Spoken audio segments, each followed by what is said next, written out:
Welcome to Ghost Education 101, where curiosity meets experience and the doors to the entire paranormal landscape are finally open. Hosted by Dr. Heather Leigh and Dr. Tiffany Frazier, this series is built for everyone who wants to understand the unexplained the right way. Whether you're just stepping into the unknown or you've been investigating for years, this is the place where you can sharpen your approach, deepen your understanding, and cut through the misconceptions that have overrun this field for far too long. Each episode walks you through the full spectrum of paranormal activity. Classic hauntings, intelligent spirits, cryptids, elemental beings, poltergeist phenomena, and the modern challenges investigators face today. We break it all down.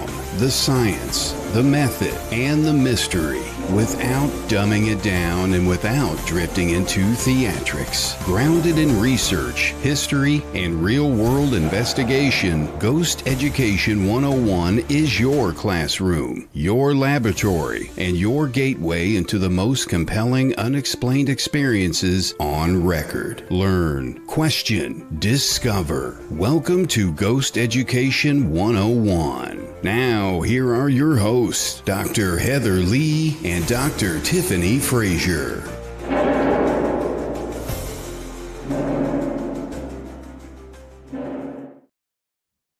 Good evening, everybody. Yep. Hey, Tiffany, how are you doing tonight? I'm doing well. How are you doing? Good. Thank you for being there for me the last couple of weeks. And I do want to thank everybody who has reached out to me. It's been tough. For those of you who don't know, my mom did pass away on July 1st, and I'm going to try to get through this show the best I can.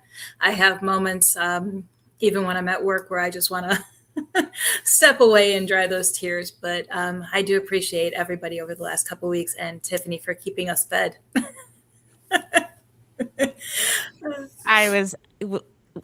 I felt so, I've been through it, and yeah. When you're so far away from somebody who needs support, it's so hard. So I was very happy to do that for you. It was literally the least I could do. There was nothing else I could do. Yeah. And yeah, so. Yep. So, and then for those of you who didn't know, I did just make that post yesterday. I know we are so far behind on our Facebook comments and messages. Trust me, we are not ignoring you. We will get caught up. And I do, in the next couple days, I will be getting through everybody and personally responding to everybody's messages and comments. So other than that, thank you everybody for joining us tonight. Are you ready to bring on our guest, Tiffany? I am. Let's do it. Hey, Ron, welcome to the show. Hello. How are y'all doing? Good. So glad to have you back on the show and be able to catch up with you. It has been a long time. Yes, ma'am. Yeah, it's been a couple of years. I'm here in South Carolina, ready to rock for you. That sounds great. I know we've always texted back and forth every once in a while. I think it's like every couple of months, one of us will pop up and say hi. Yeah. Yeah. So we've always stayed in contact. But what have you been doing the last couple of years, paranormal wise? Well, I ended up going to the Conjuring House, and that was a once in a lifetime experience. And I've been doing a few commercial properties. I have to remain anonymous towards, just to be protecting the owners there. One of them is actually very high celebrity, so I've got to keep everything very koshered for them. We'll just let our minds wander and try to guess who it is. Yes, ma'am. But so there was a clerk of court's office over here in South Carolina that I had to take care of, 5 stories tall. They had lawyer offices that were abruptly, rudely dismantled by the paranormal. And I've had to work a couple of residential cases. The residential cases, there was one poltergeist situation that is something I'm never going to forget there. What have you been up to? Oh, me? Geez. Moved to Texas, of course. I started, of course, I'm working in telecommunications, so I'm not really doing the paranormal full time. I'm on my 8th and 9th book. And then I just finished writing a fiction book with Blake Best, which is coming out next year. So that is, So it's, you know me, I never sit still. And of course, I added a new co-host to Ghosted. Right. Right. I see. So this is Miss Dr. Tiffany Frazier. Yes, sir. That is correct. I met Heather 3 years ago. Maybe no, prior to that, because it was before I joined my current paranormal investigations team. So it was, I'd say maybe 4 years. I met no. I have my years all mixed up. It's like 3 years. Anyways, I met Heather. It was just after I moved back to Florida, I think. Yes. I met Heather through my current paranormal investigations team, and we connected right away. And I did a few interviews on her podcast, and we just click.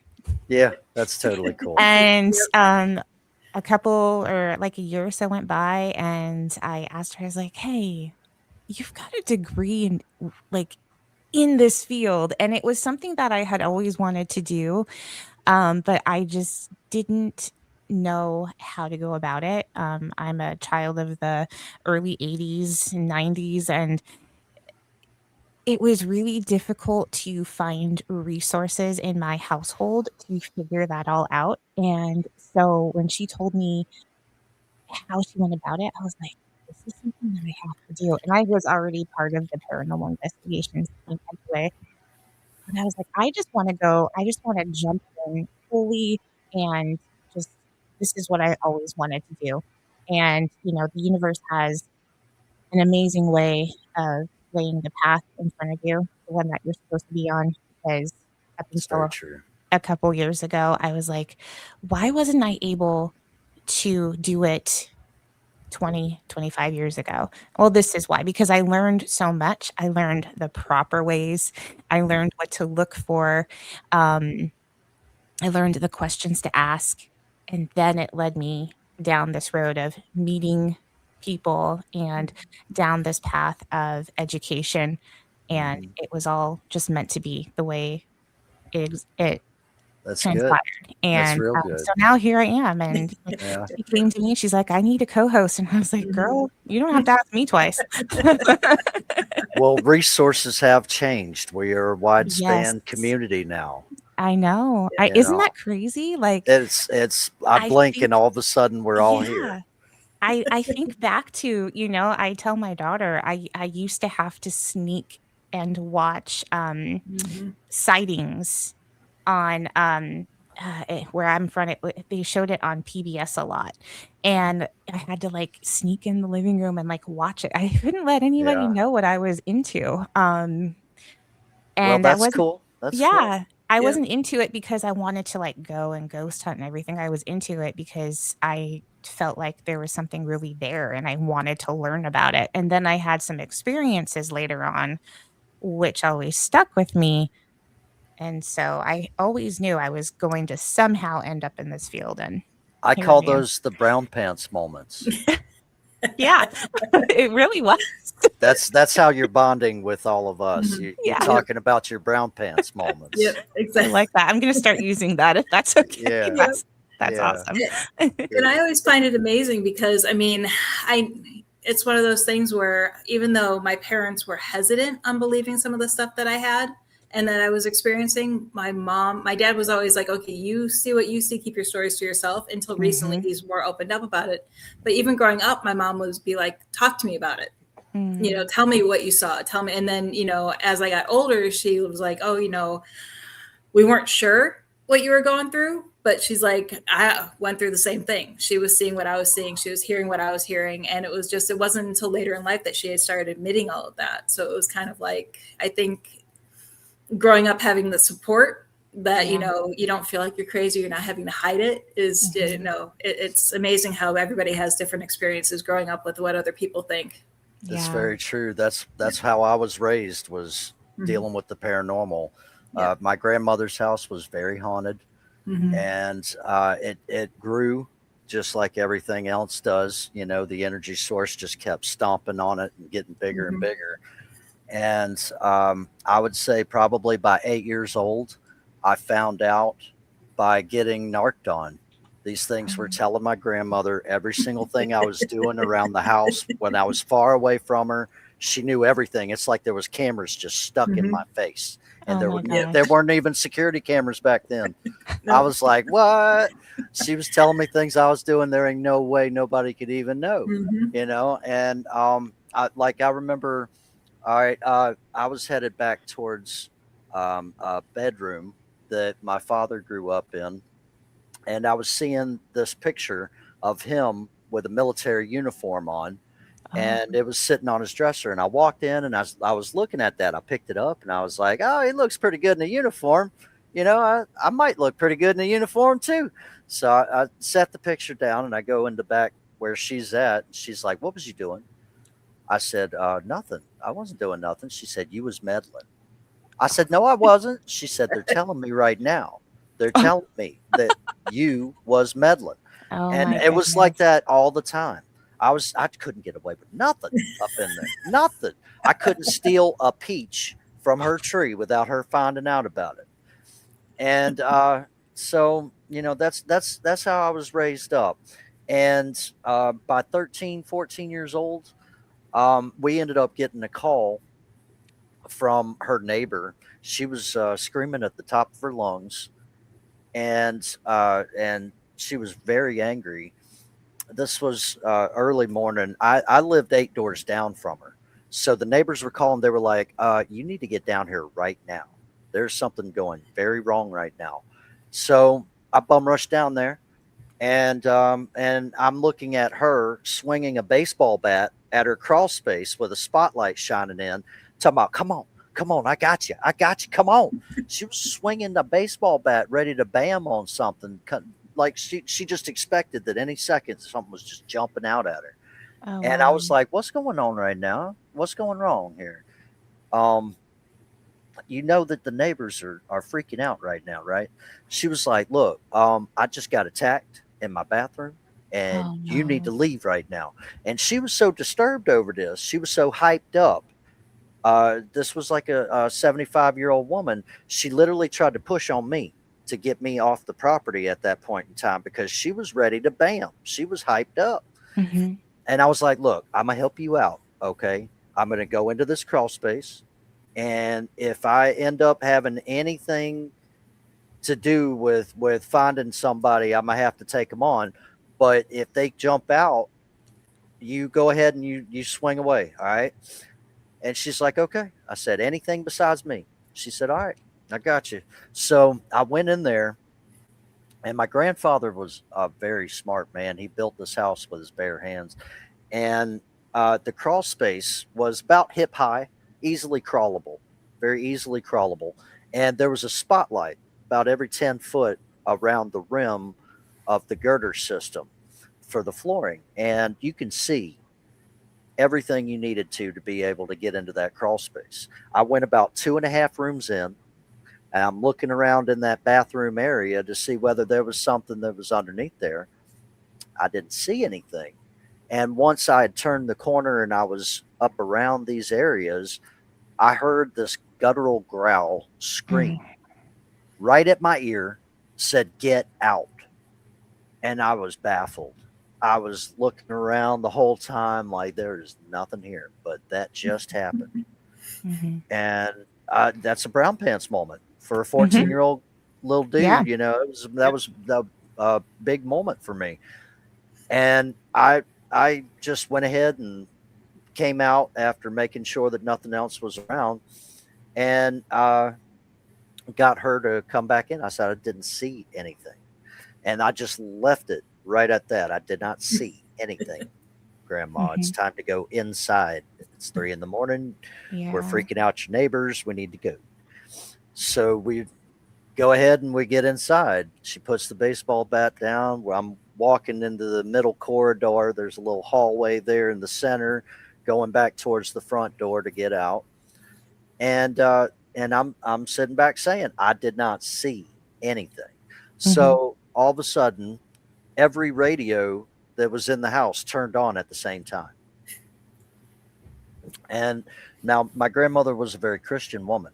She had every one of them preset on a Christian station, and it was blaring. And she all of a sudden looked at me when that happened, and she was like, "Don't worry about it. Just going home. I got this." I'm like, "Really?" She's like, "Yeah, I got this. Don't worry about it." So we both had that experience together, and family didn't believe us at all, but me and her knew. So we Mm-hmm. watch each other's backs up in there, and we always wanted to make sure that we could be there for each other as much as we could. Yeah. Later on, it got a little bit tougher to do. You're getting older and going to school, and then all of a sudden you're in the workforce and all that. And later on, she was thrown quite a bit, and until her dying days, all of a sudden she got to the point where it was too much for her. She started having talks with our neighbors that had passed away. Mm-hmm. So I was 8 doors down, and 9 doors down from my grandmother, right beside me, was a guy that was about 4 years older than me in high school. He had passed away in a car accident named Steve. And right beside her house, next to the railroad tracks, there was a guy named Andy. Well, he shot himself in the head and on his porch in front of his family. And she started talking to him, and they had very vivid conversations. And I was tracking to find out exactly how accurate those was. And I was going back and talking with parents, and sure enough, it was very accurate, very, very accurate from the conversations they were having. And I had to cipher that out because she was one for formal names more than anything else. She was an old farm girl, and she was very presentable when it came to being formal and talking to somebody. She would have called you doctor, Mm-hmm. and she was very formal. So her calling Steve Stephen and Andy Andrew was what I went by on the guide section of who she was actually talking to. And it was kids that had passed away that was on our block, and staying on the scene right there with her. That's how I grew up. And then about in my 20s, early 20s, I had gotten a job doing structural engineering foundation repair. And I was out of town from Columbia. I had gone towards Lancaster, and I was working on an old folks home out there and staying in one of these horrible hotels, a very horrible hotel. Like, it was ran down pretty bad. And all they had was a gas station and a restaurant and this hotel. That's all it was around this corner. So I remember I was going to a place called the Alligator Grill. After digging holes and lifting 200 pounds of steel, you get pretty hungry. So I went over there to get something to eat, and the Alligator Grill had this deal where if you could eat a 32-ounce sirloin in an hour, it was free. I was like, "Oh yeah, I'm doing that." And I had a guy that was right next to me. He was like, yes, we're doing it. So we ended up getting this meal. We killed it and got back to the hotel, laid down, getting ready for work the next day. I'd say a couple hours after I'd passed out, I got woke up abruptly. The covers of the hotel bed went from chest level up towards my mouth and wrapped around my mouth and my throat, and it constricted, and really, really bad. It cut off all the air supply I had, and that's how I woke up. My eyes was opening up, and all of a sudden there was this dark figure in the room, just as tall as the hotel ceiling itself. It was this huge dark figure, shadowy figure. And I was starting to throw punches because I was already out of breath. I didn't have anything else left. And I just went for it and started throwing wild punches. And all of a sudden let go. And I was thinking to myself, I'm the only one in this hotel right now. I had gotten the hotel, specifically that room, because my boss had left and gone back towards Columbia for the night. And so I was looking around and I was like, I must have been working my butt off. I'm so tired, so worn out. I just threw it off Yep. as thinking that it must have been my problem. It was some kind of Mm-hmm. situation that was happening, that where I just went ahead and started taking responsibility for it, and thinking that I was just worn out. I needed to go back to sleep. So I lay back down, and about 20 minutes later, I'm feeling, I've already got my eyes closed, but I'm feeling the covers raising up again from chest level, and it touched my chin. And I threw them off and said, no, no, not again. I walked out. Mm-hmm. Well, I didn't go back to sleep in there.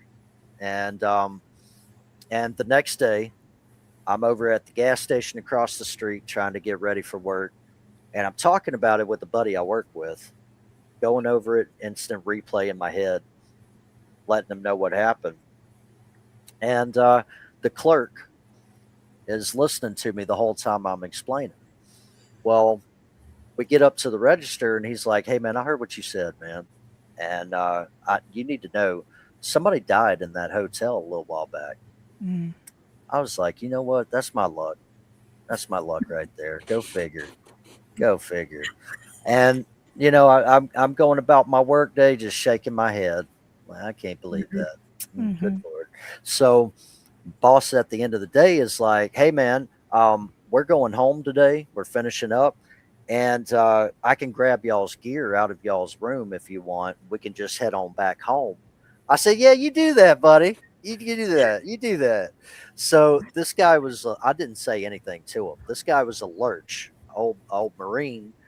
And he was like, whoo, 6'8", 6'9", towering. He was a big, Wow. tall guy, tall lurch guy. And I was thinking to myself, if anybody's going to mess with the energies in this room, it's going to be him. So I said, "You go ahead and you do that, buddy." So he went back and he grabbed up our stuff, and he came back with this old face. And I was like, "Hey, man, what you got that old face for?" He was like, "Whoa, whoa. Hey, man, you need to tell me the truth, man. Did you attack somebody last night?" I said, "What?" He said, "Did you attack somebody last night?" I said, "No, no, of course not."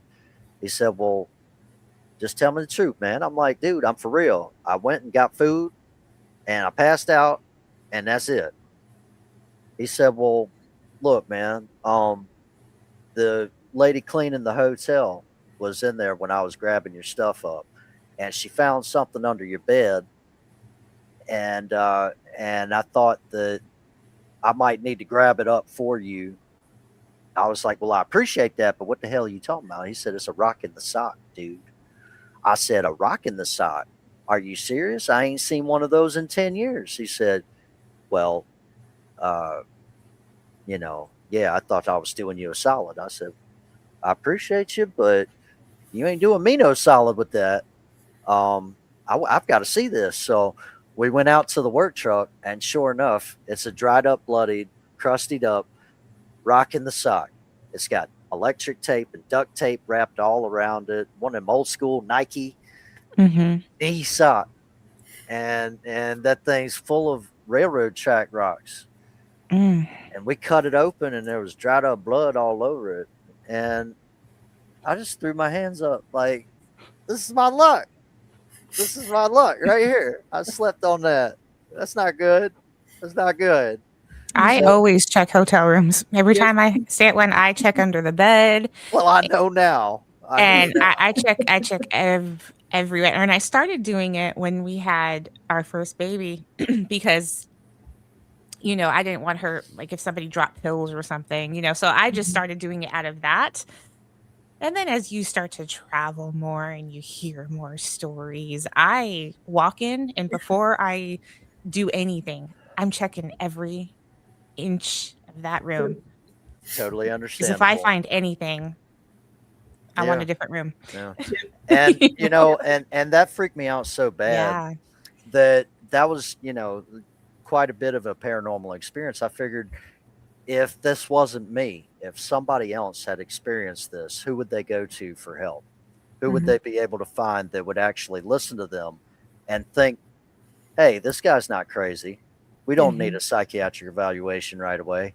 So what I've been thinking is you know, just going ahead and creating the opportunity for people to come to somebody and get help without that reasonable judgment thrown for a loop as to just way too real. Let me listen to what you got to say.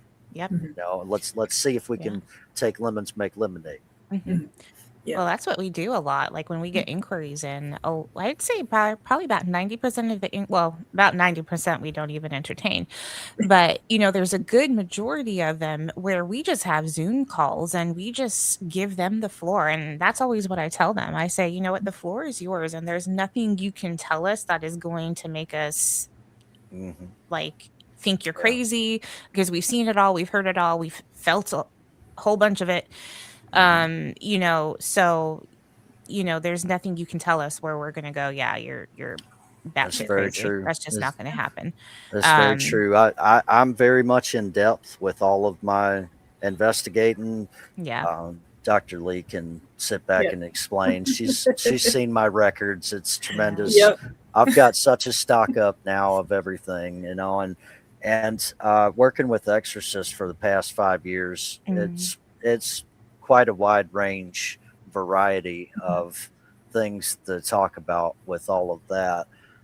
And I mean, you know, the worst cases is the ones that you walk into that you've underestimated as to them saying, oh, it's just a ghost thing.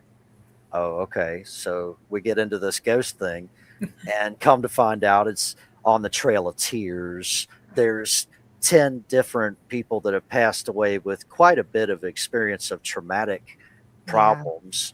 And all of a sudden you're going from doing the regular investigating to finding out that there was 3 murders in the home. You know, and that's one of the craziest experiences I've had because, you know, when we go into these houses, we want to make sure that we're not alone. We want to make sure that we have somebody present with us because it's not a Zoom call. Exactly. Yeah. we did that part of it and they said, oh yeah, you can come investigate. Okay. So we have written permission slip now to be on your property. And let me just go ahead and do a background check, you know, and everything goes well with that. And you're like, okay, I'm going to choose my team. And, you know, I'm picking them as I go and I'm a month down the road and all of a sudden the day of, everything that could go wrong with the people that you chose has gone wrong. And they are nowhere close to being able to help you so all of a sudden see, and the spirits have a way of doing that on purpose because we had an investigation in Vegas and it was just a small apartment and the other investigator and I had all these plans to go. He called me mid-afternoon. My car broke down, his like engine block cracked. I mean, it was beyond repair. He needed a new car.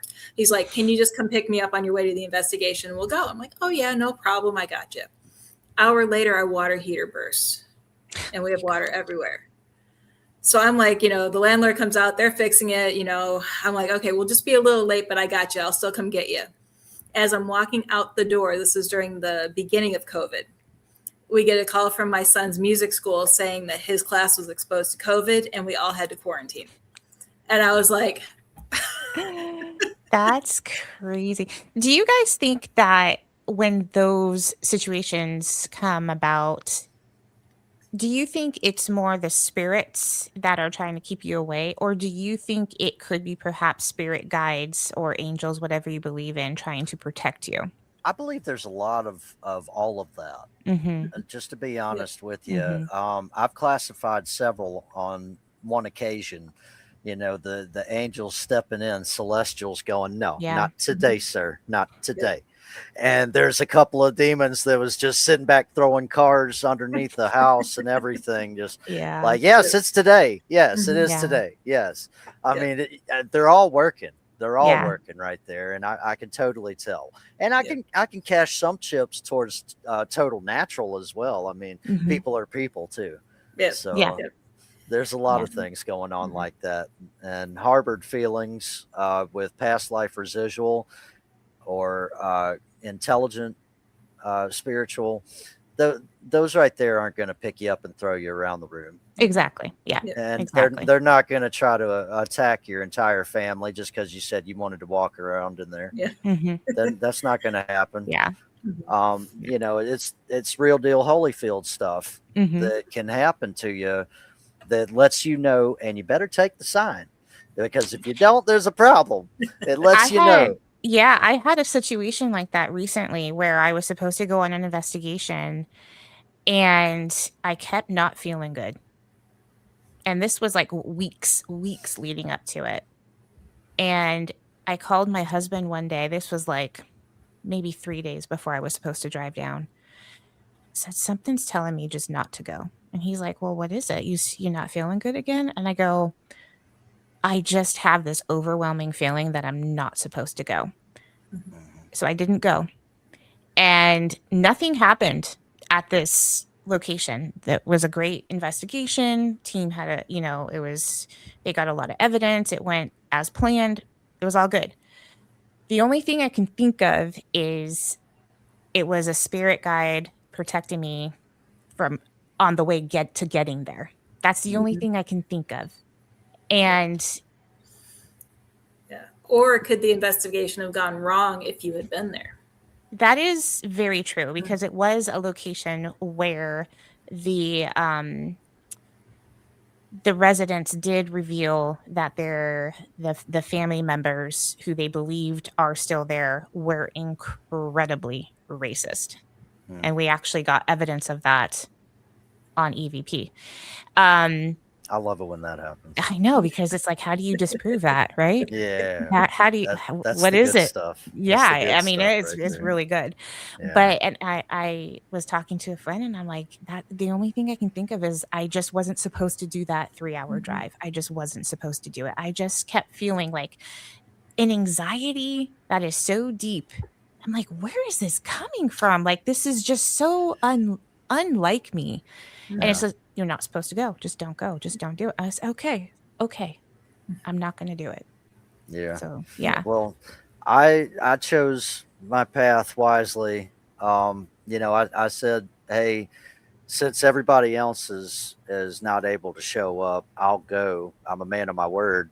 But I started having the lady of the house's husband help me just the same. Good idea. Yeah. And I was taking him around the room, and I was showing him all the gadgets and stuff like that. And then all of a sudden things got escalated, and I said, okay, we're about to cleanse this place right now. I fed her some holy water, and it locked her down on the couch, and she contorted. And all of a sudden he was like, what's going on right now? I said, your wife is being channeled. We need to go ahead and handle this right now. So it started hitting up the first 2 points, and I'm hearing some cackles, some laughs, different voices going on.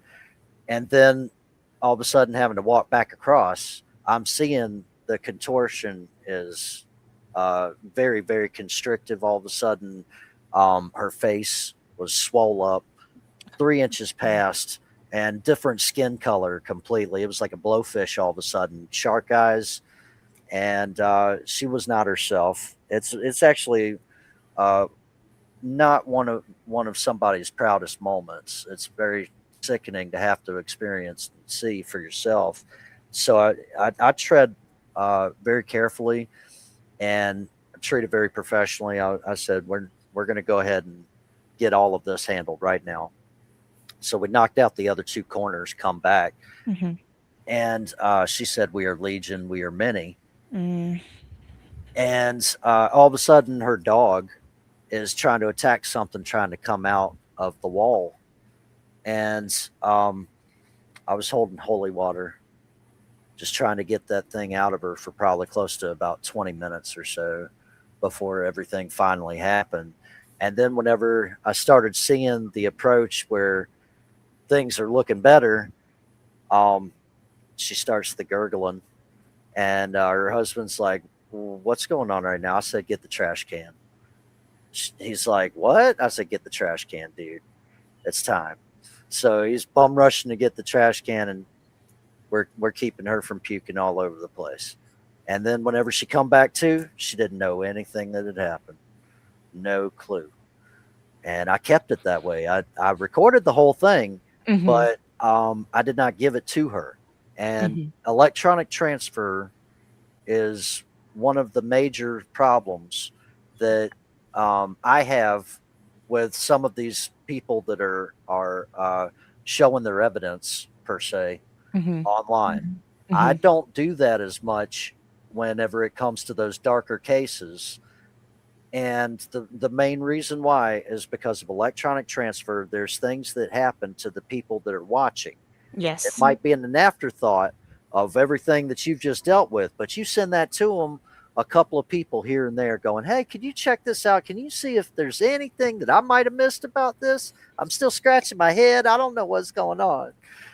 And all of a sudden they get sick. They get boils on their face. They start puking all over the place. They're getting blindly attacked by their family. They don't even understand why. These are all signs that you've contaminated these people with your experience. And so getting rid of that was pretty tricky to do. And specifically, I had handed it over to the church, and something jumped out of the screen and punched this guy in the ribs and put him down in the hospital. And that's when I knew. I was like, okay, it's time to be very, very precautious from now on. I'm not tossing evidence all over the place, especially in that situation. Now, little voices here and there, that might be something, but it just depends on the levels of intensity, which classifications it is. You know, there's a total difference between something that resonates in a ghost, you know, or a spirit. You know, I can say a ghost is somebody trapped. A spirit is a crossed over soul that comes back every now and then to visit. And if it's not anything like that, then you're not going to be checking it out online for me. Do you protect yourself in any way? Absolutely. You do? Every day, all day. The spiritual war is very real. And the closer you are to God, the more that they're going to try to get you. They worry about how much good you're going to be doing in this world. And they want to try to ruin that. And if you haven't even experienced, then you're not even in prayer, basically. That's the way I see it. I'm very protected. You know, I wake up, I say my prayers. I have everything on memory. And you got to be able to, know exactly what to say, when to say it, when you see things going on. Now, I cleanse my home at least once a month in between all of my investigations, any interviews that I have with my clients, things like that. I'm always protective. Even the screen itself gets holy water doused. And I anoint with oil after a really good bath and a shower. And you know, I've got the holy salt that I'm throwing across all of my thresholds. You know, I'm always blessing my crosses, wearing protection, and as well as Saint Benedict's medals. I always have a few Saint Benedict's medals around, and I'm quite protective, especially because you know, whenever you're a father and a mother, I'm sure you do have to think about your family being involved with all of these cases. Most of the time, it would be a little bit more perfect to deal with if you didn't have anything to lose.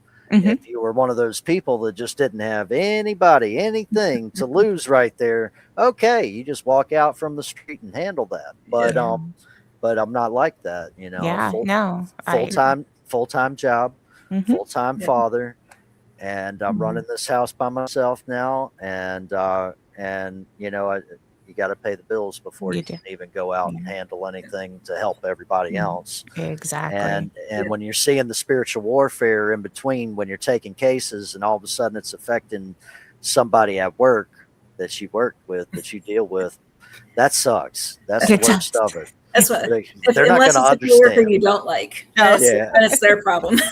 that could be pretty bad too. If they have some authority, that could be pretty bad too. So true. They utilize all of the. Mhm. They utilize all of that. Yep. They can come at you from many different levels. They mess with your relationships. Mhm. They just as much as anything with work. They love tampering with somebody's marriage. They love tampering with kids. They'll mess with your kids. It'll be bad. I'm sure Dr. Leigh already very aware. Oh, yeah. No, we're building a house, and I always have my apartments and my homes locked down with, crystals and salts and all of that stuff. And I actually had Father Sean Whittington send me blessed sea salt, and I sprinkled it all on the foundation as they're building the house before it even went up. That's awesome. Yeah, that's a good thing. I love that. I was actually going to ask, that was going to be my question, is what do you guys do? Do you do anything specific, Heather, before you go on an investigation? Do you do any type of meditation or? A couple of different things. I have, of course, the pentacle that I wear when I go on investigations. I have a little too much information, but I have crystals that I tuck in my bra. Tiger's Girl, eye, I do it too. selenite. I do it too. You do what you need to do. We're carrying enough. Handle it. Yep. Look, it's a pocket. That's where it's exactly. Go. And then other than that, I don't do much. I do have a sage spray that I'll keep in my pocket. And actually it's like a handmade sage roller.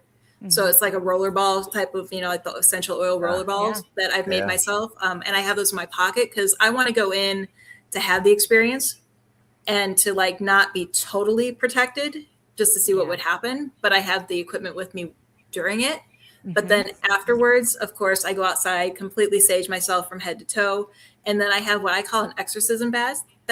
It has sage, rosemary, thyme, and sea salt. And I'll just throw it in the tub as hot as it can be. And I just kind of soak in it after the investigation.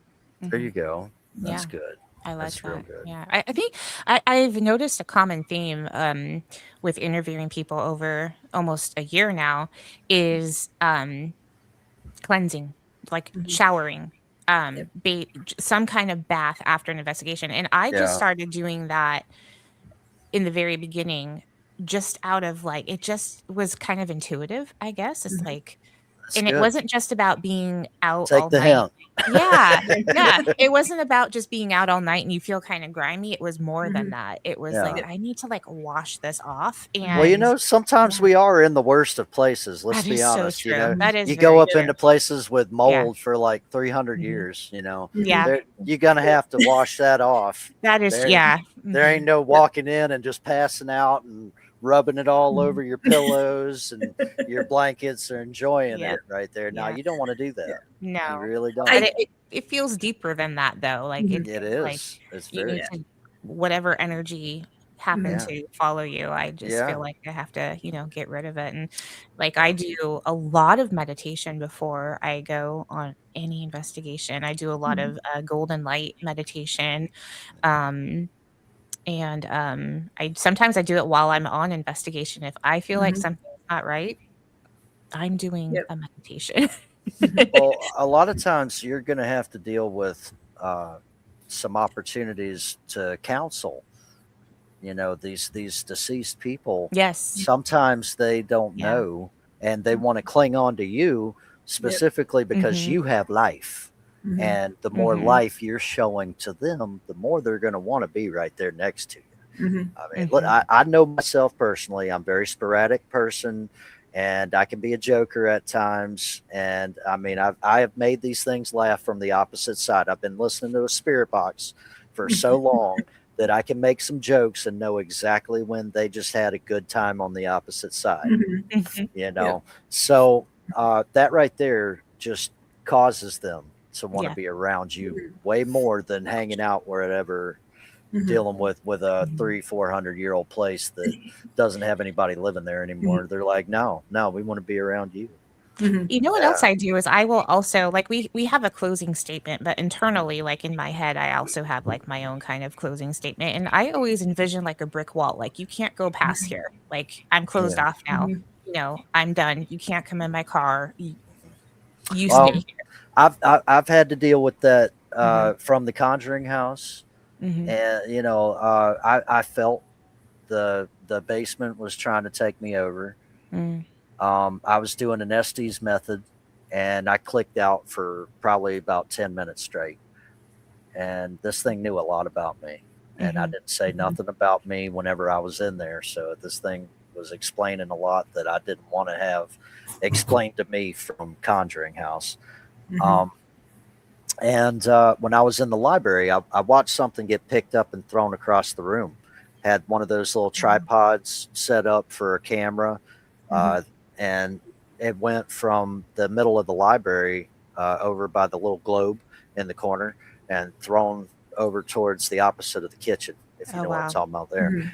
And I stood up from that, and we were doing a little bit of a ghost box session, and an alarm went off that I had set up on a doorknob where it's one of those light rope alarms, and it's a blue one. And I'd set it up as a trigger to be able to know when something's crossing the threshold right there by the doorknob, and it lit up.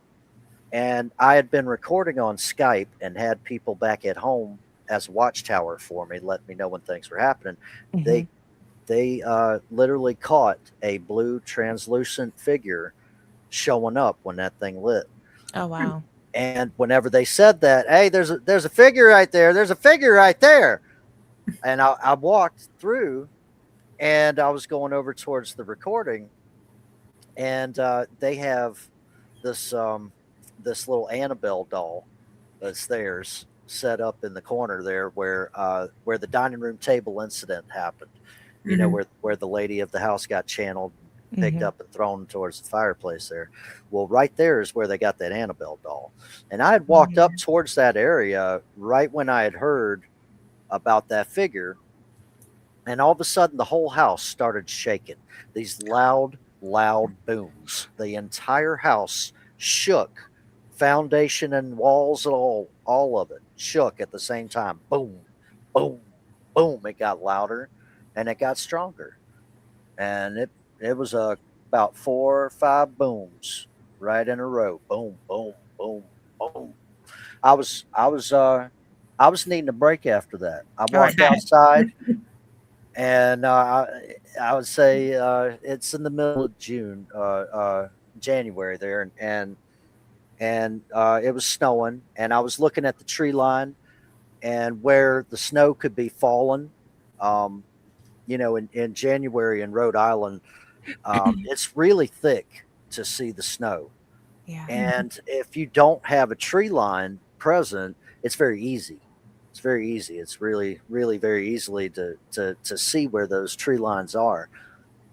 So I didn't see anything that was like right beside the house that would have caused an experience of a heavy snowfall to have shook the entire foundation like that. And I was just going through and trying to think up any type of reasonable explanations that it could have been. Yeah.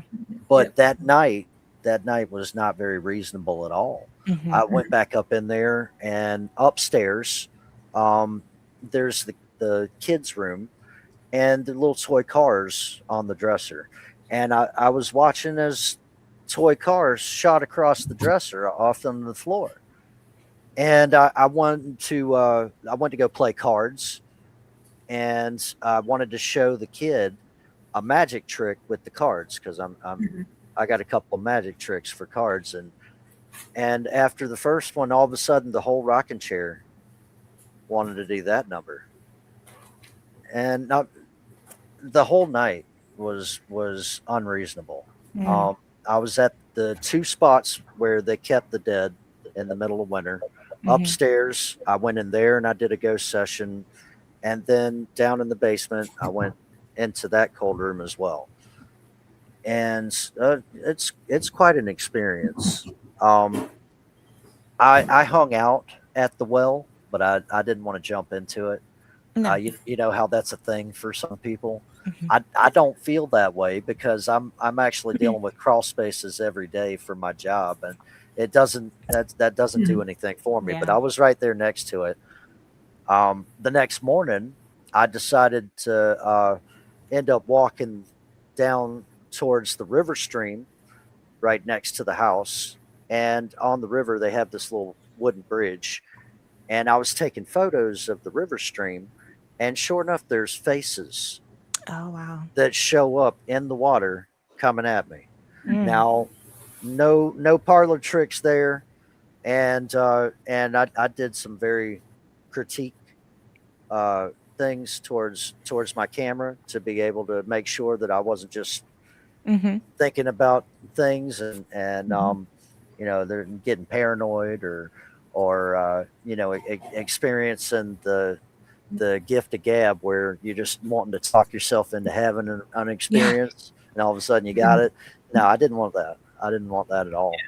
I was in the woods. I was in the woods and I was 16 hours from my house. So I didn't think about doing that. I was just taking photos, being up in those woods. And a few of them over towards that water, I experienced there's literally a face coming out at me right out of the water. I was actually you answered my one question. I was going to ask Conjuring House, is it worth the hype or not? But you just answered that question. Yeah.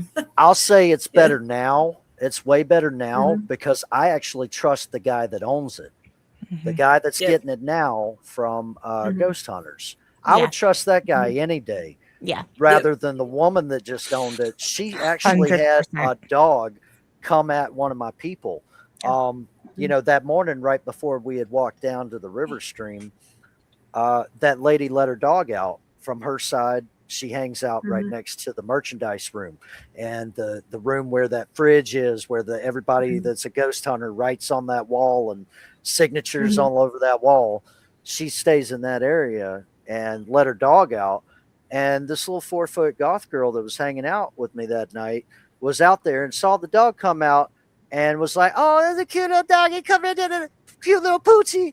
And then all of a sudden, that dog just was ready to snarl, and I had to get in between them because I knew from an experience before. I've been attacked by dogs. Yeah. And I know when dogs are ready. And I got up in the middle of that one and let him know real quick I ain't backing down. And I can tell you right now, I am not that afraid of what that dog's going to do as much as what I would do if I had to. If I had to. Only if I had to, though. I'm not going to want to. And so I just got up in the middle of them. And this lady didn't want to stop her dog from attacking. Oh, no.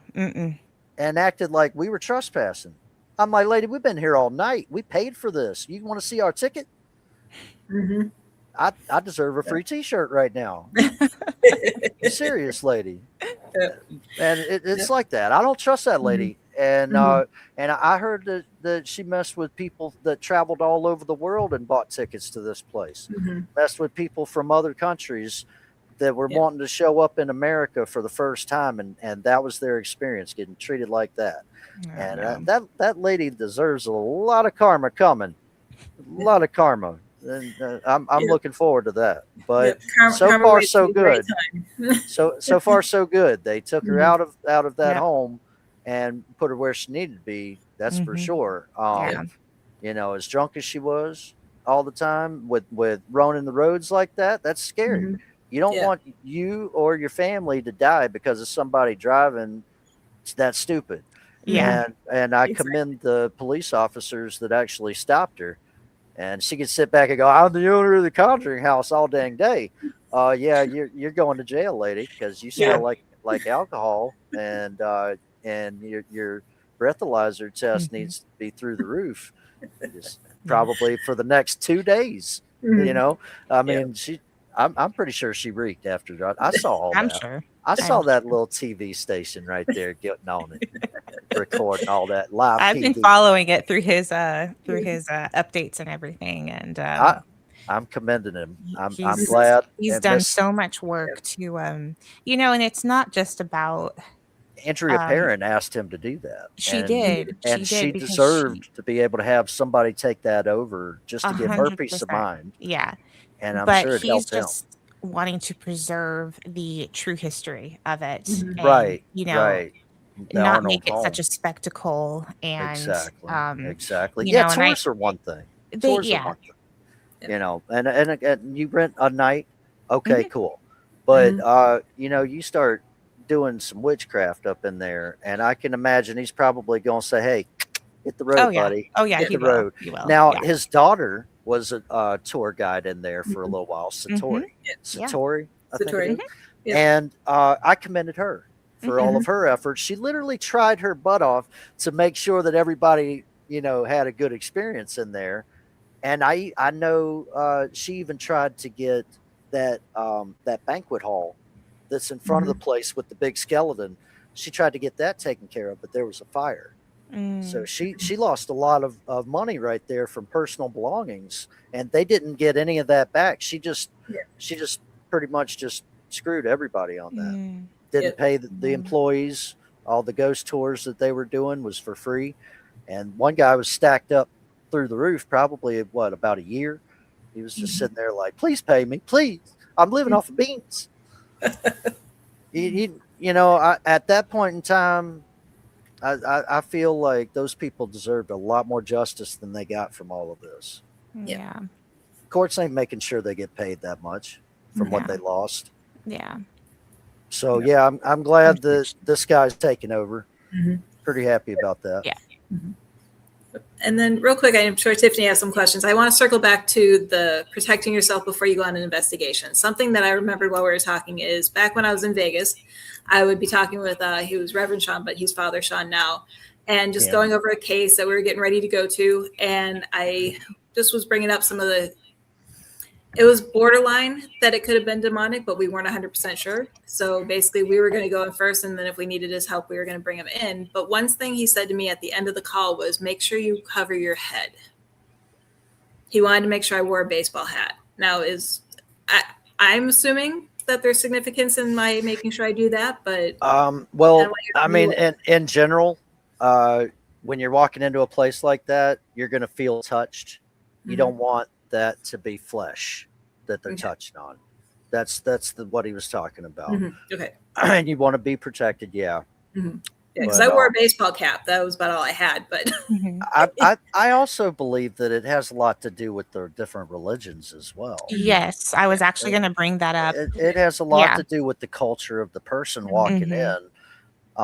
Some religious beliefs are different from others. I myself personally, I was raised Episcopal. And they might be a little drunk every now and then, but they handle themselves quite well.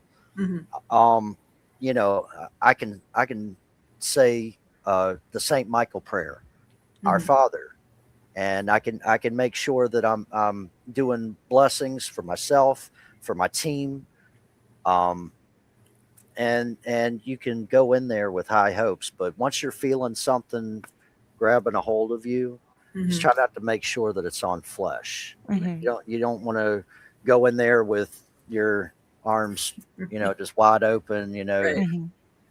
That's not one of them places. If you start getting signs that there's a little bit of a darker presence right there, go ahead and say your prayers. That's for sure.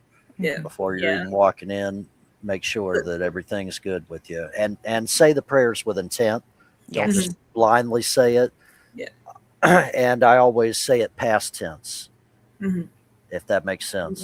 I'm always telling, all right, thank you for blessing all of this for me. I appreciate it. You don't just want to ask because you've already been given the authority.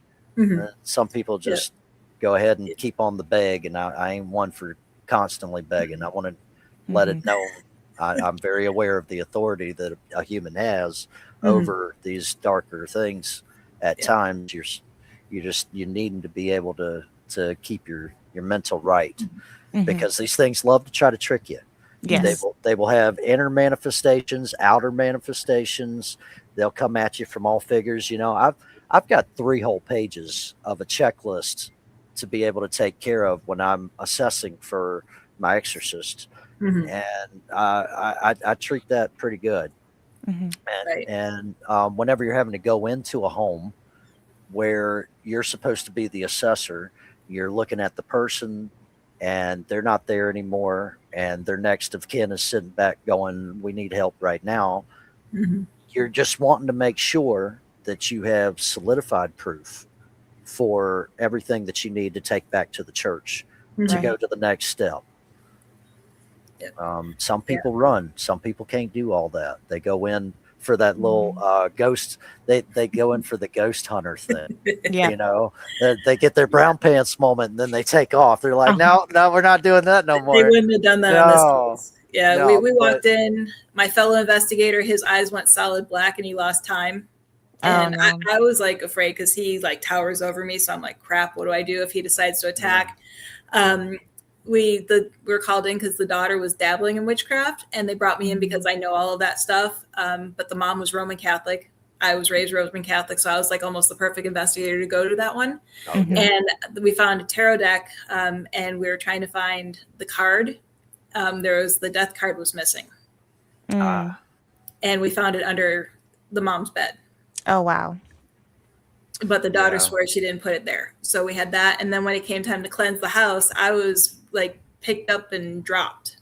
Oh, that was that case. I don't know if I was picked up and dropped or if I was pushed or shoved, but it was, I felt like I flew in the air, and the 2 seconds it took felt like 3 minutes to me. It felt like forever. It was in slow motion.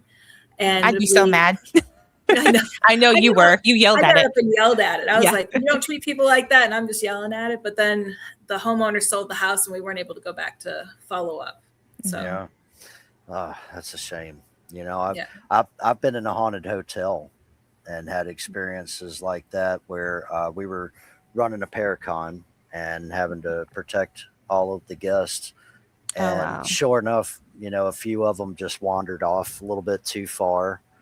Away from everybody astray, and lady was choked, and it hurt her so bad she puked. Oh man! And she just stayed on the couch outside in the voyeur room, just watching TV for the rest of the night. Didn't even go back inside.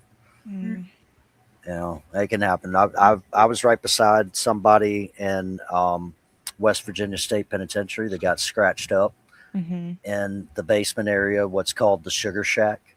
There was a guy that was with his girlfriend and another group. They were already in there, and we were tracking from outside of the basement area. And the ghost box had told us to go off into there, so that's where we ended up. They were already there doing their investigating. So we did the monster mashup, and I had an IR flashlight, Black & Decker, where it shines green for neutral, blue for cold, red for hot, and it'll show the digital on the temperature. And I also have a laser grid that I lock on top of that so that I can see literally when something's trying to jump up in the way, not just getting a flashlight approach, but I wanted to see something mapped out if possible. And all of a sudden that gear got malfunction, and my buddy was like, Stokes, what that mean? I put my back towards the wall of a block pier, and all of a sudden I heard and dude had rake marks all the way down across his back because he was wide open. He had exposed himself, and he had handed his rosary to his girlfriend, so he was the one that got attacked, and she was okay. There's this kind of, I feel like there's this idea going around recently with some teams where they want to be open so much. They don't want to protect themselves in any way, and they just want to go in and they just want to be open. And what concerns me is, okay, you want to be open or you want to talk about that, that's fine. But what does that actually mean to you? Well, it's not Because really what should mean to you as much as do you care about the people around that you? yeah, How much do you protect your people? Because people it's not don't just you. You understand. go and provoke, Yes. yeah, they provoke and everything like that. They Yeah. don't really care. They caution is to the wind, and it's the next person that could Mm-hmm. be attacked right Mm-hmm. next to you. It's not you. And you just literally end up opening them up for discussion Yes. on getting attacked because Yes. you're careless. Because you don't know what another person is going through. Mhm. We're all going through things, and there could be somebody there who is just going through something really heavy. Yeah.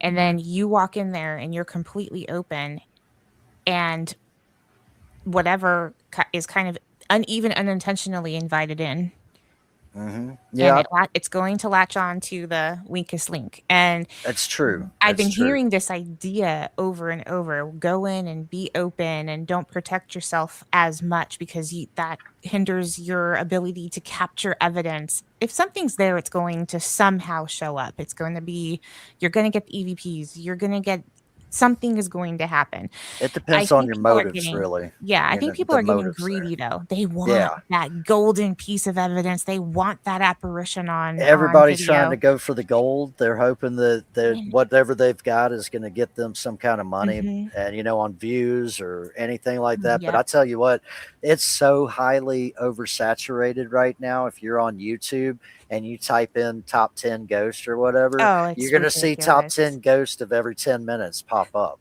I Yeah. mean, it's a mile a minute. You're Mhm. literally going to be able to watch all day, every day, Mhm. and there is no stopping that. So it's Mhm. so highly oversaturated right now. I seriously doubt that the views are going to even hit. Yeah. It takes like what 1 million views just to see what $10, $100 or I something know. like that. The subscribers you got to. Yeah. They give you the ultimate goal of the unsubstantial just to be able to get there. For any monetization, you got to know Mhm. how to break in there and Mhm. even get their algorithm to catch yourself and go. But it ain't off of stuff like that. It's way No. too saturated now. Everybody types in ghost for a hashtag. You're not going to get there like that, buddy. You're Yeah. not. And Yeah. I'll tell you another problem that people are having is they always are blaming demons. Every Yeah. single place that they go into has demons in That it. was gonna be another They question. they try to they Yeah. try to do that so that they can get the views up. Yep. And I've seen that very highly oversaturated as Mhm. well.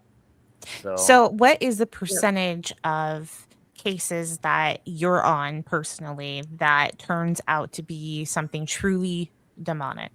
I'd say 96% is not demonic. Mhm. There's that 4% where I Mhm. have done interviews online Mhm. and watched people getting channeled and watched their homes getting tossed upside down and their families getting scared to death. And I've been in homes where all of a sudden people turn and they're channeled, and it's only a 4% rating right now, and I've been doing it for 25 years. Yeah. Unless I was actually put on a case where I was told, hey, this is bad, okay, Mhm. and you need to be there. And I'm like, You Archbishop say kidding? what? Archbishop say what? He's like, okay, this is bad, and you need Yeah. to be there. Okay. I'm like, well, if you know it's bad, why don't you go? He's like, because you're first in line. I'm like, okay, all Yeah. right. So I'm always the one that gets put into it and Mhm. finds out if it's the real deal. Mhm. And I would say it's a 6% from everything that I've been involved with. There's some types of other things that can mimic those Yeah. situations. I've been in situations where, these people are crying and complaining and swearing up and down that it's something that's unholy, but yet they're begging for it at the same time. Mhm. Or There's mental yeah. problems. Yeah. There's mental problems. There's instability. I always want to ask for a psychiatric evaluation at that point in time. I always do a background check because I'm not Mhm. putting myself and my team in a Exactly. situation where we get messed up because of it. I'm protective.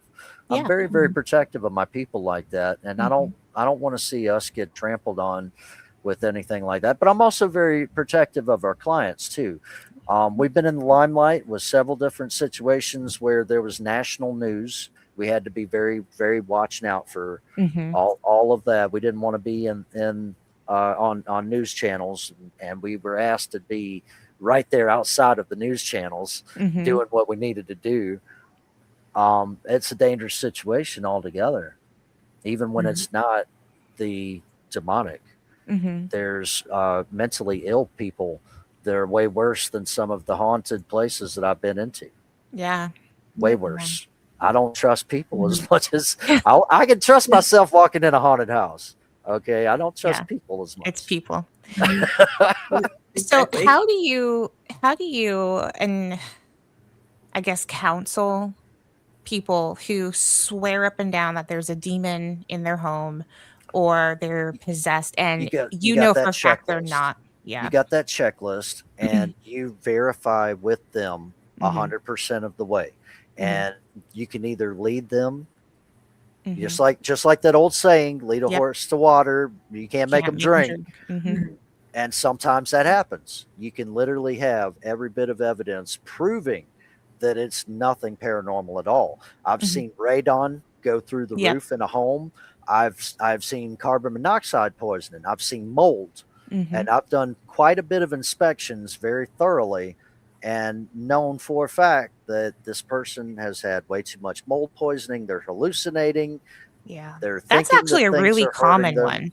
Yeah. That people don't realize. It's a problem, and we've had in the last year a case come through where they are still terrified that there is something demonic in their home and messing with the entire family.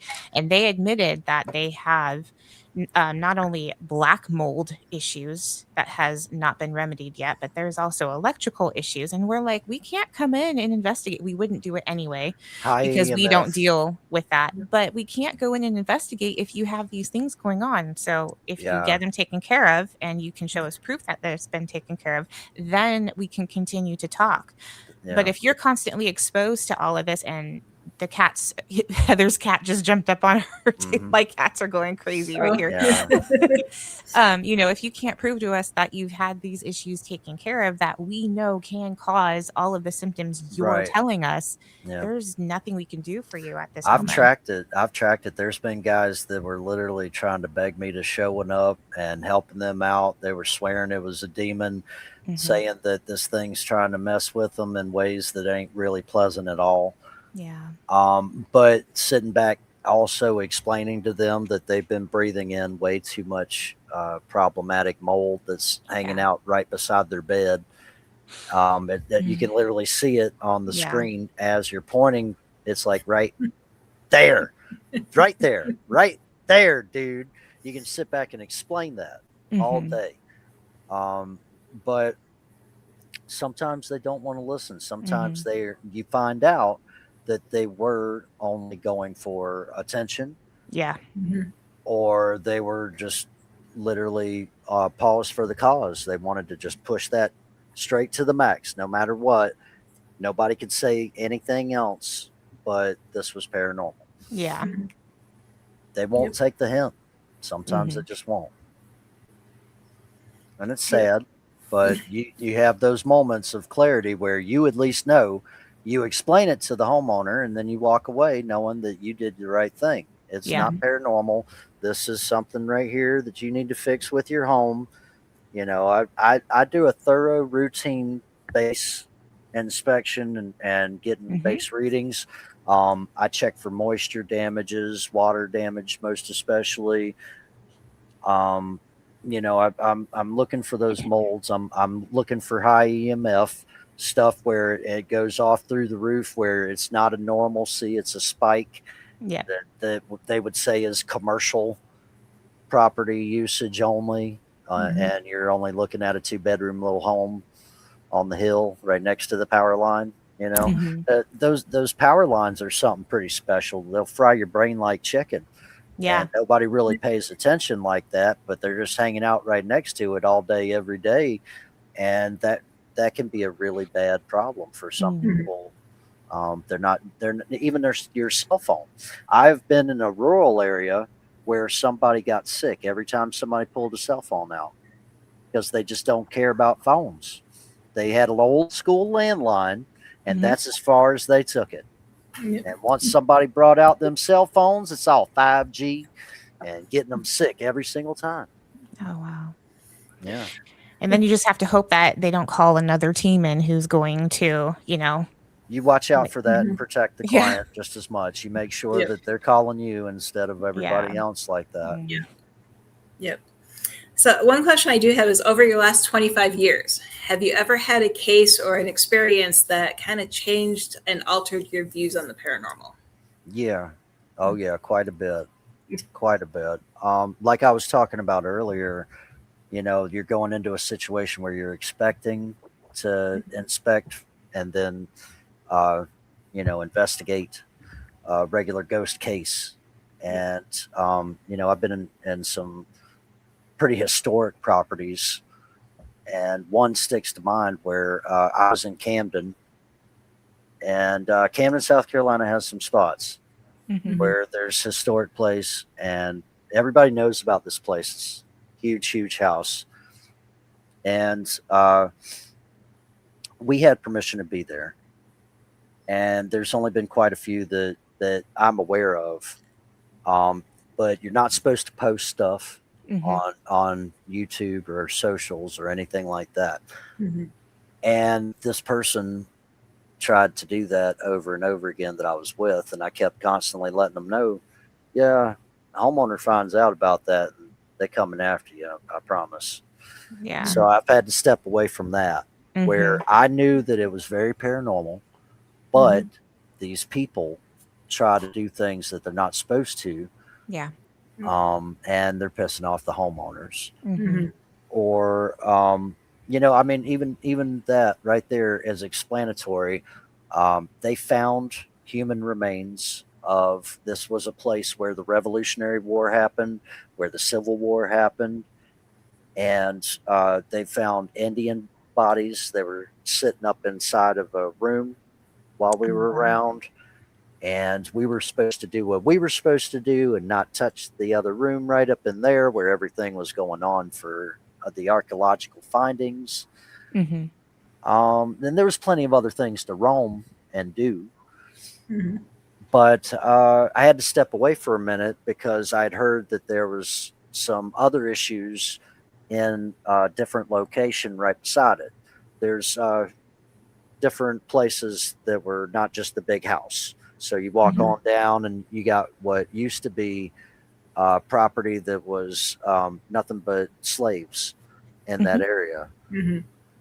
Or you're walking into an area where it used to be a fort for the Revolutionary War, where for a fact that there was a whole bunch of British people shooting down people from South Carolina right there.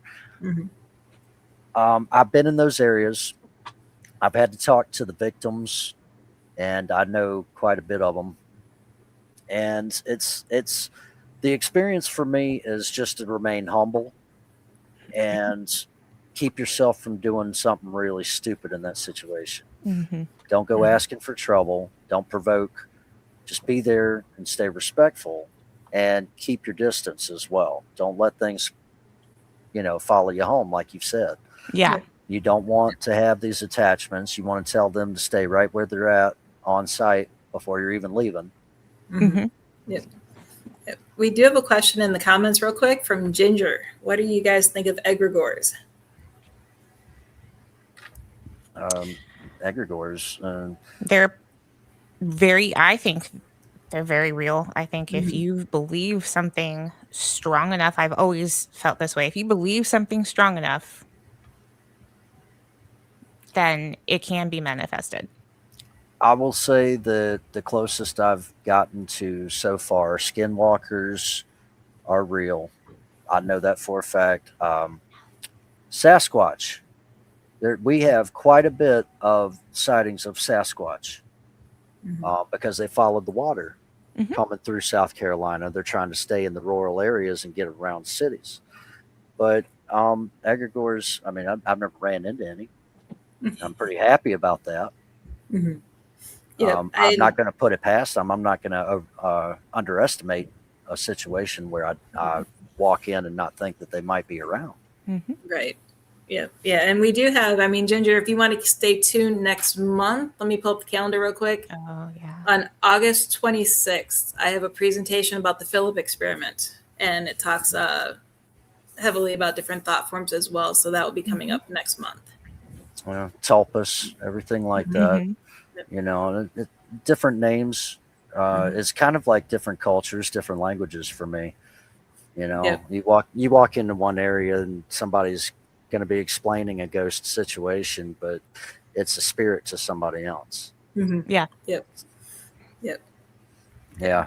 And I know in the research that we've been doing with the Hat Man, some people are even thinking that he's an egregore. It's it's very possible. I've even had sightings over towards Charleston for dealing with the Hat Man situation there. Yeah, but it was actually somebody that was doing construction work on the Amityville house when he came back. Was when he had issues. Oh. So be precautious doing some construction work. Yeah. On these different places, bringing stuff home. Yep.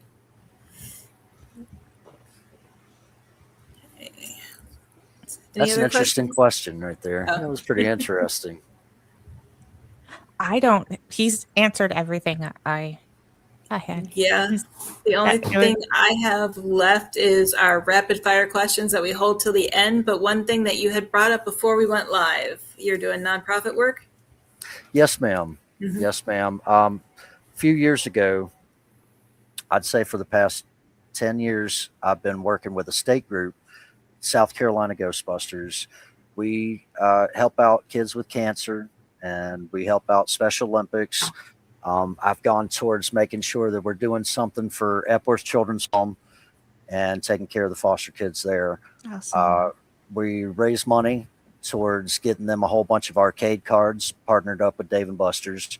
And it's been a journey for that. We made sure that the kids at these children's homes are getting taken care of with all the essentials, you know, toothbrushes, toothpaste, blankets, pillows, everything regular, as well as even making sure that they're getting school supplies, things like that.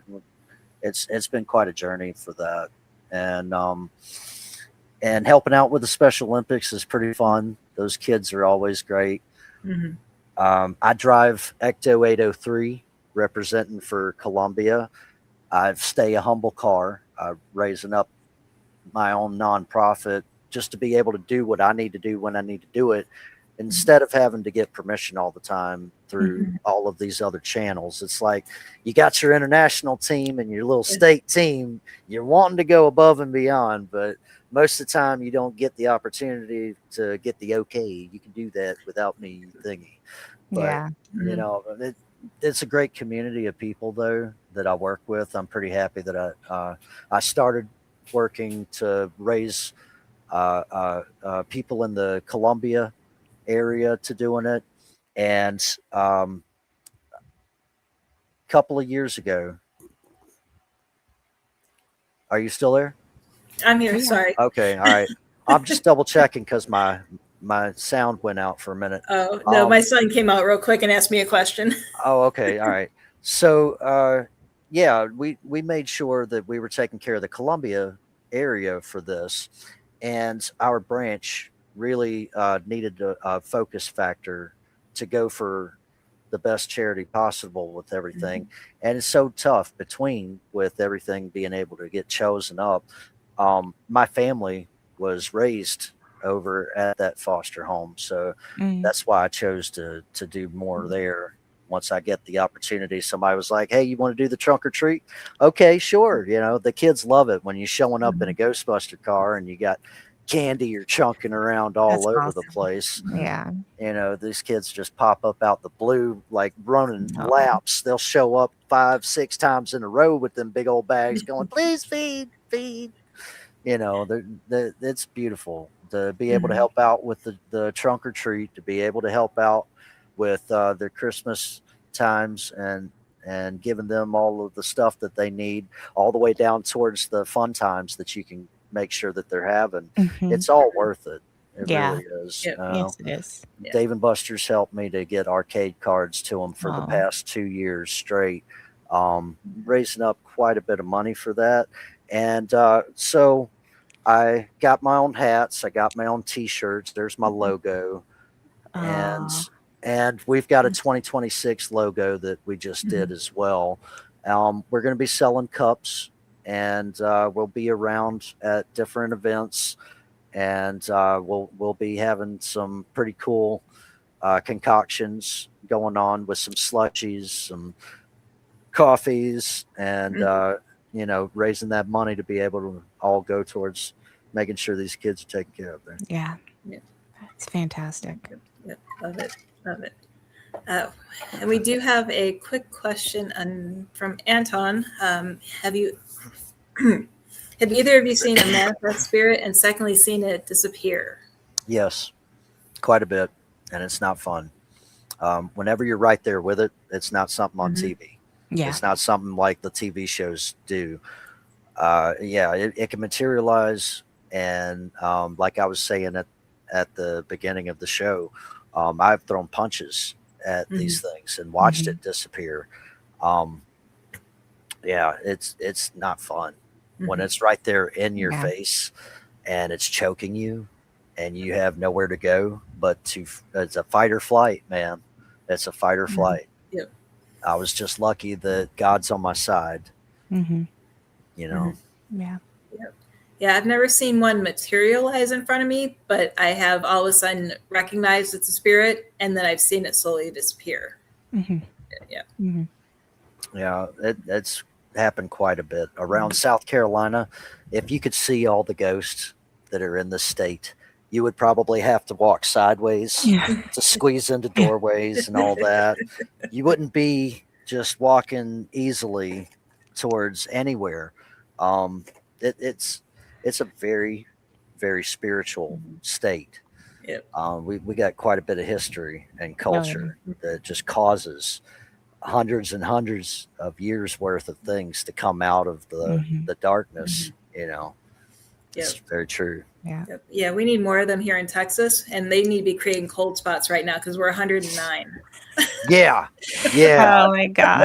Now's about the time when the attachment should be a refrigerator. Yeah. Right. That's what I'm asking about. Oh my God. Where are those cold spots were promised? Yeah. If I get a possessed refrigerator, I will feed it ice all day. I feel bad for complaining about the humidity today, Heather. I'm sorry. It felt good for a few minutes outside because it was dry and it didn't feel so hot, but it feels like you opened the oven. Yeah. We hit 112 on my dash the other day working. It's not fun. Yeah. It's not fun. It's been hot. Yeah. I'm sitting in my recording studio right now, and my temperature is 90 degrees. I'm sitting at 90 degrees right now, and I've got an AC on. Yeah. It sucks. Yep. My husband said that the AC or the electricity was so high because it's been so hot. We keep it at 76 and it's still just, it's just hot. So and I'll also say that with the attachments thing, manifestations happen a lot more with items. If you're running across the items of things, I've got a sword that was used in World War II, and I don't let people touch that because it has caused problems for the people that do. I'm not going to say that I wanted to start a museum, but what I'm going to say is I have been a collector of haunted items for quite some time now. And those items, you got to be able to keep distance away from people. Yeah. You got to make sure that you're sealing it up properly, that everything's going to be okay around it. because sometimes things go wrong. I've got a cell bar from the old CCI building where my father worked and was running death row. And, I'm also tied towards Pee Wee Gaskin's case. I have actually been at the spot where the serial killer, Pee Wee Gaskins, buried 6 bodies. Oh, wow. And I was doing ghost box on that. And he did not like me. Mm-hmm. And I can understand why. Mm-hmm. They found out my name. Mm-hmm. That's exactly why. Yeah. Yep. Yeah, the spirits don't forget. No, they don't. No, and I've also been at Larry Gene Bell investigation. That right there was another serial killer, South Carolina, in the Lexington area. Mm-hmm. It's not fun. Don't bring home a whole bunch of things without knowing that you can take care of it properly. Mm-hmm. I will say, because that's where the attachments have shown up that I've known about, where these things materialize. So you all of a sudden have somebody in your home hanging out, and they're like, dude, you just had some kind of shadow figure walking over there, dude. What the hell's going on? It happens. It happens, but because you're bringing home stuff with you and not handling things properly. Yeah. That's one thing I don't do. I don't go antique shopping. Yeah, I've been very cautious about that now.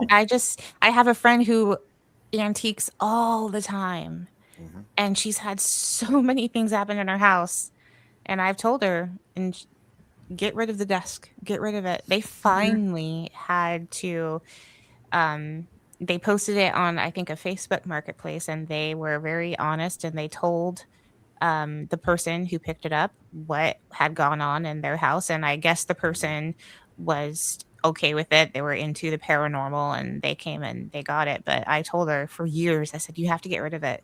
So they moved it out of the house into the carport. I'm like, no, get rid of it. Yeah, but how you get rid of it is very important. Yeah, that's why. And I told her, I said, if you're going to get rid of it, you do need to make sure that the people know what you've experienced. So they were lucky. Not everybody's lucky enough to just be able to post it and say, yeah, this is we think this is attached to it. But they got lucky. So one of the worst ones was a situation where there was a mirror that was shaking. Oh, wow. Off of the wall and throwing stuff out of it. It was a medicine cabinet, old school, from the 20s, stuck to the wall, and it was literally shaking the entire wall with it. And it was constantly doing that, and you got to close those portals. And this person tried to take it off the wall, but figured that it was pretty bolted in, so they just might as well just caution to the wind after that. No, I think I'd take a crowbar to that. I really do. I would take a crowbar to that, and I would make sure nobody had to deal with that mirror anymore. But that's just me. Yeah, I am not the renter. I'm not the renter. I'm not speaking from the renter's perspective. I'm speaking from an owner's perspective, a homeowner's perspective. That mirror is coming down. Yep. Yeah. Yep. Okay. Anything else that you want to mention before we go? And I definitely need you to send me all of your links and everything, and I'll get that posted on our Facebook page as well. We'll share it. But before we do our rapid fire question, anything else that you want to make sure we discuss? Well, I want to be able to try to hear the person's brown pants moments. I bond with people about that. Brown pants moments? Yes, I would like to hear one from each, please. Oh. Heather, you want to go first? Well, I already shared one of them, so I guess I'll share a different one. It was actually Florence Mine in Goldfield. We were filming a pilot show for Discovery Channel, and we were actually in a mine shaft, and it kind of went off. We got to a point where we could all stand, and there was 3 of us plus the film crew, and then the owner's son kind of came in, but he was standing at the beginning of the shaft. And there was a little area, and the son was like, oh yeah, you can go back another 10, 15 feet, and it's, all rubble and collapsed. And something called me to go back there. So here I am crawling on my hands and knees, and I get back there. I start an EVP session, And all of a sudden I couldn't breathe. I felt like I was being crushed. And I started hearing screams of men just screaming for help. And I couldn't do it. So I left because it was it was too much for me. I thought I was going to suffocate and die back there myself. And when I got out, the sun was like the oh shit moment didn't come until this part. And most people would have done it prior to that. But the sun was like, yes, they have confirmation that there's at least 20 bodies still buried in that rubble that they couldn't recover. That's never fun. That was my oh crap moment. I get it. I understand that one. Yeah. Wow. Yeah. Well, mine was, I was about 16 years old and I woke up to get ready. It was just me and my brother in the apartment. And wake up, get ready, walk out of the bedroom, and I turn the corner because I hear my cat meowing. I'm like, oh, let me go see the cat. Let's see what she's meowing about. I turn the corner to go in the living room, and there's a dark figure almost to the ceiling, probably like a 7-8 foot ceiling, just standing there. I watched it actually stand up, and that was mine. Yeah. And I tell people, I say, I'm not ashamed to say that I turned around and jumped in my brother's bed and woke him up. It was a small apartment. My mom had left to go to work. We were up. So we weren't on the bottom floor. We were on the second floor. So it was the balcony and the front door. That was it. Door was locked. No one scaling the balconies. That's not fun. Sliding door was locked. Yeah. There was no way. There's just no explanation. And we worked up the courage because I freaked him out. We worked out the courage, and of course, there was nothing there. Yeah. Yeah. I'd say one of the freakiest for me, I was at a haunted church, and I found a third graveyard in the middle of the woods, away from the other two graveyards that were wide open, that were really, really known to be the graveyard areas. They had a third graveyard, but it was in the woods, and it was the little stones that you could see that was everywhere shaped out. And I had taken somebody for their first time ever investigating back there, and this dude was pretty big. He was pretty big. I'm gonna give him that.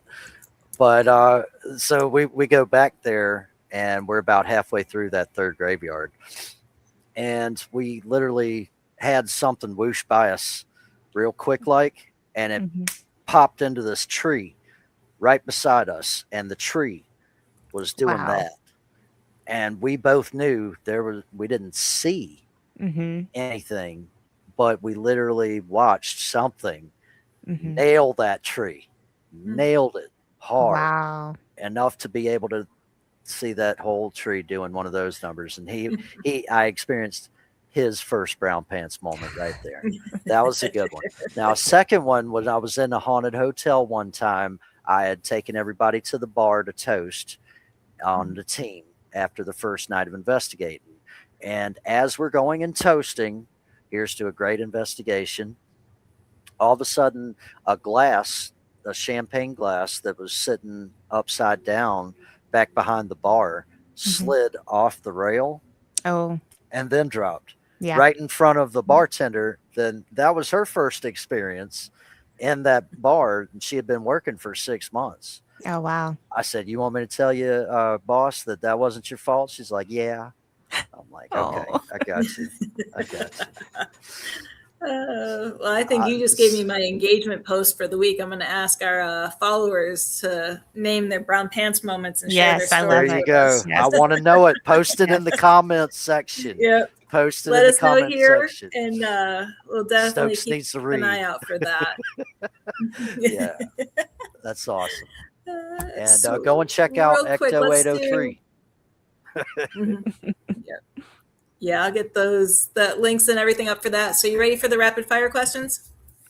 Rocket. Okay. Before you became an investigator, were you a skeptic, believer, or somewhere in between? I was stuck being a skeptic because I was literally living in a paranormal situation. I didn't want to believe everything that was happening. Okay. What's one investigation mistake you see beginners make over and over? Provoking.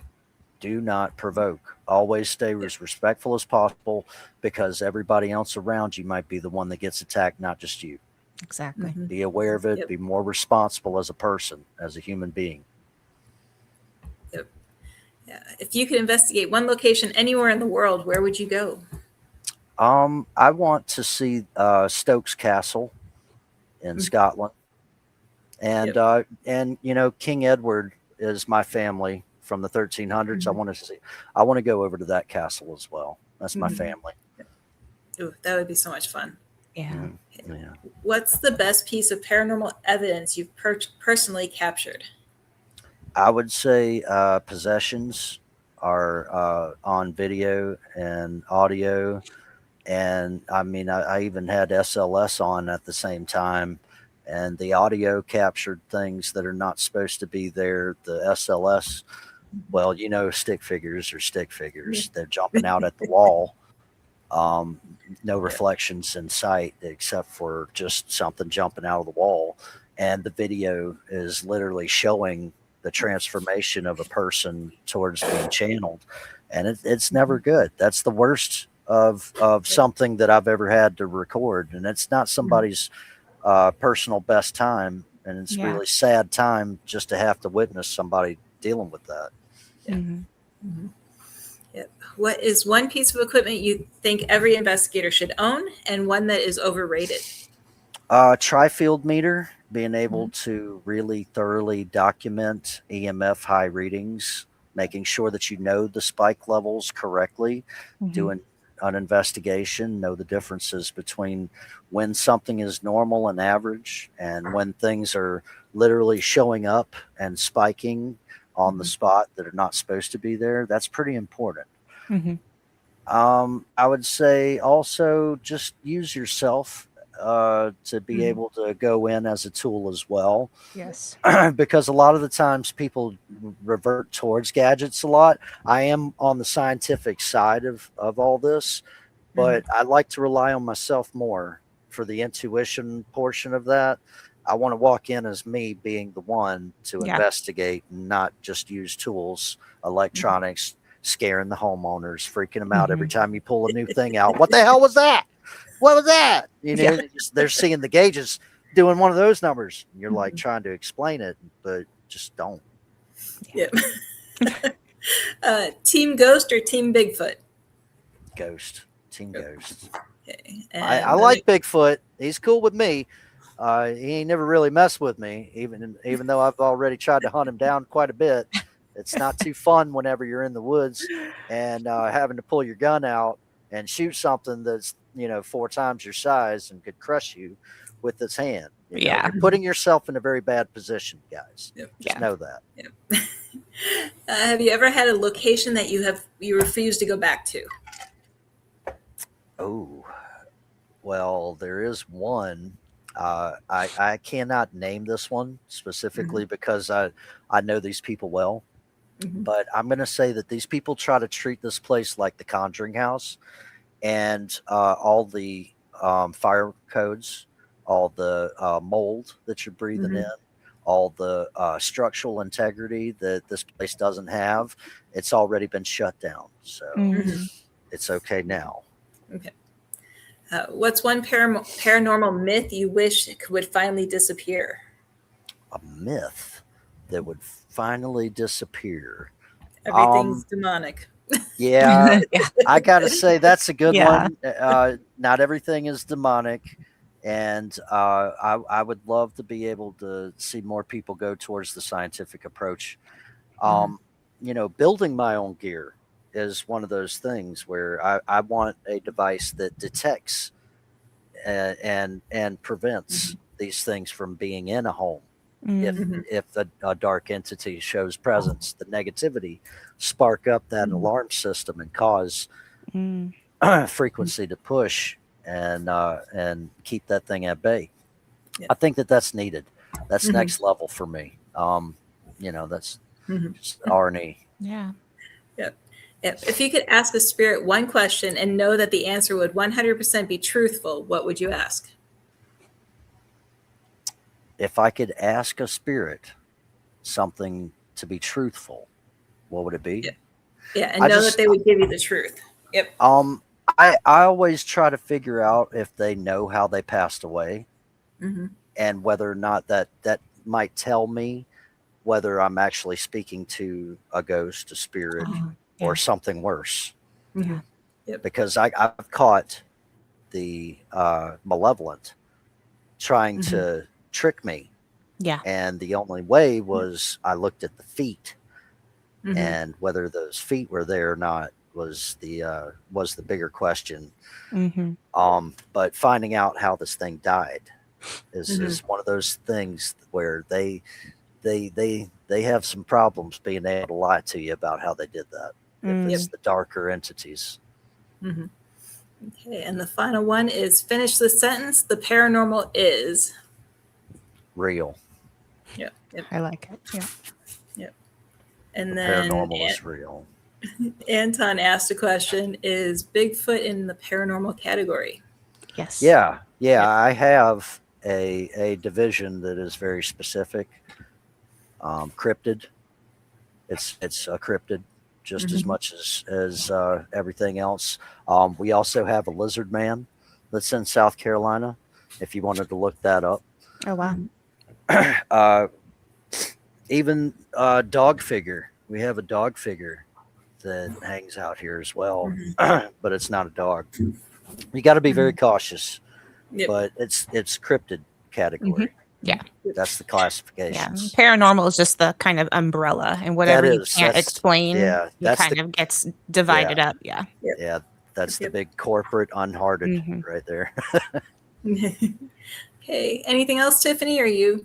No, that was it. It was a fantastic conversation. Thank you so much for coming on tonight. Thank you. Absolutely. Thank you. I appreciate both of you. Thank you so much. I Miss Heather, Dr. Heather. Thank you. I appreciate you. I wish both of you the best. I give you all full love. Thank you so much. Thank you. Thank you, Anton, and thank you for everybody who showed up live. Yeah, I appreciate everybody in TV world. I hope everybody's having a great night, and I hope I got to everybody's questions. If need be, just message Stokes Paranormal Investigations Research. Look up SPIR Spur. You'll find me on several different areas right there. Yep. And I'll make sure I get all of your information once I get caught up on our page with underneath. Basically, if you go to our Facebook page, guys, there is an album that says our shows, and it has the recording link to the past shows, as well as how to get a hold of those guests that are on that show. Yeah. And if you wanted to check out the public adventures that I've been on, the Ghost Division Files is the YouTube channel right there. Okay. Yep. I'll get that up. Perfect. And then next week, we do have a fun and interesting panel discussion with aliens and UFOs. So make sure you guys join us for that one. Other than that, I am all set to go. It's been a great show. Thank you again, Ron, for joining us tonight. And I will see you next week, Tiffany. Yes, Good ma'am. night, everybody. Bye. All right. Have a good night, everyone. Y'all have a good one.